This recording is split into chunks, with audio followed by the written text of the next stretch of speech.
l'implosion. Il y a même parmi vous un anthropologue. Nous ne le souhaitons pas. À l'encre qui coulera de votre décision. Il s'agit d'une erreur commune. Mais cette transition ici a une volonté sélective. Là où il y a un fort taux d'électeurs, on s'arrange à pouvoir travestir la vérité. C'est ce que nous avons dit. C'est tout. Il y a une disposition du texte. Vous nous dites trop de commentaires. J'ai lu l'article 67, Monsieur le Président. Bon, vous y avez répondu et ça va. Bon. Donc, Monsieur le bâtonnier. Je vous remercie, Monsieur le Président. Monsieur le bâtonnier, voilà pour la suite de la procédure. Merci, Monsieur le Président. Attendez, jusque-là, les avocats s'étaient répartis les domaines d'intervention. Bon, là, votre avocat qui vient de parler, Maître Ntia, lui, il a une discussion entre les partis et le conseil. Bon, on a pris l'habitude depuis qu'on a commencé, on ne voulait pas faire comme l'incident d'aujourd'hui et vous dire que on ne vous donne pas largement la parole. Ça a été fait. Maintenant que les autres qui vont arriver ne fassent que compléter cette plaidoirie et non plus des plaidoiries autonomes. Si on peut suivre ça, ça nous rendra beaucoup de services. Merci. Thank you, Your Lordship. You have just summarized what I was going to say anyway. I remember I told you at the beginning that my colleagues will respect the ontology and the procedure set out by this Constitutional Council. We don't intend to violate in the lawyer's oath. We take an oath, we swear to respect the courts and tribunals of the land, and we respect you. I'm just going to, that's what I had said. As you have just said, Mr. President, Barrister Ngwana has done the whole submission in French. I did say so. It's not my fault that Cameroon is bilingual. Barrister... Seulement en français, on est allé même jusqu'au latin, je l'ai dit tout à l'heure. Yes. Donc... Thank you, Your Lordship. Thank you, Your Lordship. I know I always enjoy your good judicious humor. We need to relax once in a while. Your Lordship, I'm inviting Barrister Sufu Benjamin. Even before you said this, I had cautioned him and that he would just go to the points raised. You may find, as I know that these fine gentlemen, you know in law there is no lady, these 11 learned gentlemen, honorable gentlemen, I know you're all perfectly bilingual, but three-quarters of the persons listening to this proceedings may not have understood very well in French. That is why if your lordships find that there may be some repetition in English, I think it is good for the proceedings and for the record to show. So Barrister Sufu Benjamin will make a briefer summary of the submissions in English. I undertake your lordship that he will not keep you with the other lawyers will just come and if necessary emphasize on points and dot the i's and t's and our we are grateful to your lordship. May it please your lordship, the Constitutional Council and members, I'm not very comfortable, Mr. President, because the caution you are giving us, it's a good caution, but ought to have been given from the beginning. Other political parties had taken turns. Mr. President, the field should be a level field. It should be a level playing ground for all the actors.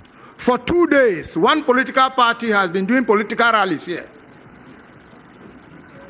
If we don't attempt to do same, then the game is not on a level playing ground, Mr. President. However, I do promise, I've taken the caution, I'll give you just the salient points, Mr. President, and members of the Council. This is the first Constitutional Council of this country.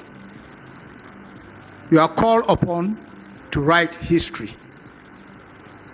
This issue of Anglophone Cameroon, Francophone Cameroon, if we go back memory lane, we will not find a place for it. If the Portuguese who came here first did not end at the coast by naming Rei dos Camarões, if the Germans who came in 1884 had remained in this country, all of us would have been speaking German. There would have been no question of English and French. But because the future of this country was determined by Allied forces after the First World War, in France, in a town called Versailles, in 1919, we now stand to talk of Francophone Cameroon, Anglophone Cameroon. Let's go back memory lane, Mr. President and members of the jury. It is inadmissible. Today we are talking of Ambazonia. Who are the Ambazonians? If the Germans were still in this country, are they not Cameroonians? They are Cameroonians. Just because they are a disgruntled minority, just because they are marginalized, just because they are not given a fair share of the national cake, and when they are pushed to the wall, they want to react, we don't want to listen. Mr. President, you asked a question here, a pertinent question. What if this August Assembly were to cancel the elections? Can it be reorganized? Mr. President, I read your mind. If that is done, Mr. President, it takes 2 days. It takes 2 days. If the head of state calls the representative of these Amber Boys on a negotiation table, on a foreign country where their security and liberty will be protected, Mr. President, they will go. Why do I say in a foreign country? Because their leaders are in Konengi. And why were their leaders out of the country? They were either marginalized back home, they were either discriminated upon because of their minority position. That is why they had to go for greener pasture elsewhere. We must be frank in all what we say, Mr. President. Honesty and truth is the right word. So, in answer to your question, Mr. President, we are saying if we are sincere, all of us, and pass this message on to the head of state to open up for genuine dialogue, the elections can be reconducted within a period of between 20 and 40 days, Mr. President. That said, Mr. President, I come back to our expose. I'll go on the topic of fraud. Elekam, Mr. President, Minat, and CPDM are father, mother, and son. CPDM is the father, Elekam is the mother, Minat is the child. So you cannot separate the three of them. You cannot, Mr. President. I'll demonstrate to you. Elekam issues a register. Elekam issues a register. You have a polling station of Tuba. Elekam says that is on the 24th day of September 2018. Elekam issues a list of polling centers. On the first day of October 2018, Elekam issues another list of polling centers. Éteignez vos téléphones parce qu'ils vont essayer de vous appeler. And in the list of those polling centers, the first of October, they say Tuba qu'il est temps had de poser un acte héroïque pour son peuple, pour son pays. On the 24th of September, la seule décision qui se doit d'être rendue says Tuba has 2 polling au regard de l'exposé que nous vous avons fait. Why all these movements? Écoutez la complainte du peuple camerounais. This movement is because a third polling center is created in the midst of the University of Bamenda in Asanji's Hall. Du Cameroun qui sont déroulées le 7 Mr. octobre President, 2018. I'll invite the bailiff to come and take the documents. Nous vous avons donné les arguments de droit prégnants. Nous vous avons donné les arguments constitutionnels. On the 24th of September, the divisional delegate of Elekam issues situation of merged polling centers and polling stations in Mezam division as of 27 September. Tuba 2, Ensab Hall and Health Center, Bambui.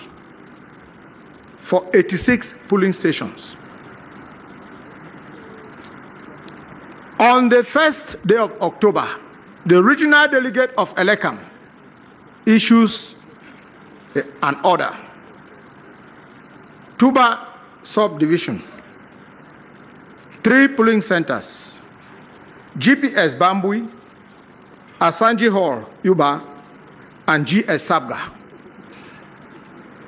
6 days to voting. When was this communicated, Mr. President?